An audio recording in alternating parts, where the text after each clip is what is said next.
Hello everyone, আদাব নমস্কার। আমি কণা, আপনাদের সবাইকে ওয়েলকাম করছি আমার অ্যানাদার একটা স্টাডি ব্লগে। আশা করি সবাই ভালো আছেন, আমিও ভালো আছি।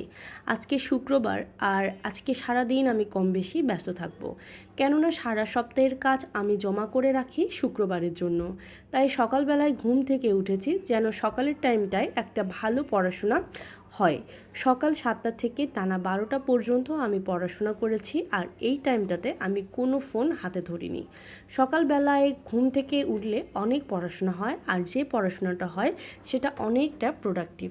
অনেকেই সকালবেলায় ঘুম থেকে উঠতে পারেন না, এজন্যে বলবো শুরুর দিনগুলোতে হয়তো সকালে উঠতে মন যাবে না বা কষ্ট হবে, কিন্তু যখন একবার অভ্যাস হয়ে যাবে তখন এমনিতেই আপনার ঘুম ভেঙে যাবে সকালবেলাটায়। সকালে ঘুম থেকে উঠেই আবার আমার নিয়ম করে পড়াশোনা শুরু হয়ে গিয়েছে। ভোকাবুলারি পড়তে বসে গিয়েছিলাম, আর আমার যেহেতু ইংরেজি ফ্রি হ্যান্ডরাইটিংয়ে অনেক বেশি দুর্বলতা, সেক্ষেত্রে আমাকে অনেক চর্চা করতে হবে। এজন্য ওয়ার্ড মিনিং জানার কোনো বিকল্প নাই। ভোকাবুলারি পড়ার পরে 1 কাপ চা বানিয়ে খেয়েছিলাম, আর খুব সকালে একদম চা বা কফি খেতে মন চায় না, এজন্য 1 ঘন্টা পড়ার পরে চা খেয়েছিলাম। ভোকাবুলারি পড়ার পরে একটু মেন্টাল অ্যাবিলিটির অঙ্ক করেছিলাম। এরপর আশিক স্যারের 1 ঘন্টার একটা ক্লাস করেছিলাম, পড়েছিলাম নৈতিকতা, মূল্যবোধ ও সুশাসন। এই সাবজেক্টটার জন্য আমি মূলত জজ সিরিজের MP3 পড়ব এটা ভেবেছিলাম, কিন্তু এর সাথে আমি আরেকটা বইও পড়ব। বইটা কেনার পরে আমি না হয় বিস্তারিত শেয়ার করব বইটা কেমন। নৈতিকতা, মূল্যবোধ ও সুশাসন সাবজেক্টটা আজকেই যেহেতু শুরু করেছি, তেমন কোনো ধারণা আমার ছিল না, এজন্য গতকালকেই একটু কোশ্চেন অ্যানালাইসিস করে নিয়েছিলাম যে কোনটা পড়ব আর কোনটা পড়ব না, আর আজকে তারই আঙ্গিকে পড়াশোনা করেছিলাম।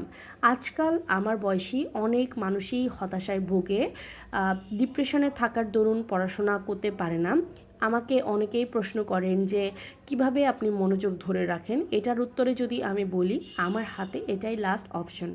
যারা কিনা ব্যর্থ হয়েছেন বা হতাশায় ভুগছেন, এই ভিডিওটা একটু হলেও তাদেরকে ভাবাবে। প্রথমত, আমি নিজেও একজন ব্যর্থ মানুষ হলেও আমি নিজেকে ব্যর্থ ভাবি না, কেননা আমি চেষ্টা করছি। সমাজের কিছু মানুষ এটাই ধরে নিয়েছে যে আমি পাবলিকে চান্স না পাবার দরুন আমার দ্বারা কিছু হবে না।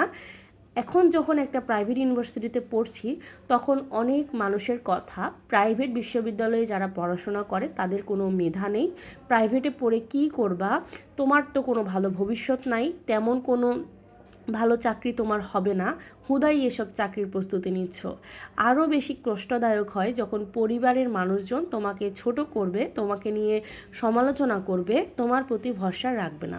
বাই দ্য ওয়ে, এগুলো বলার কারণ একটাই, এই প্রশ্নগুলো আমার মতো হাজারো কণার। আমি কণা একা পাবলিকে চান্স না পাবার কারণে এসব কথা শুনছি এমনটা না।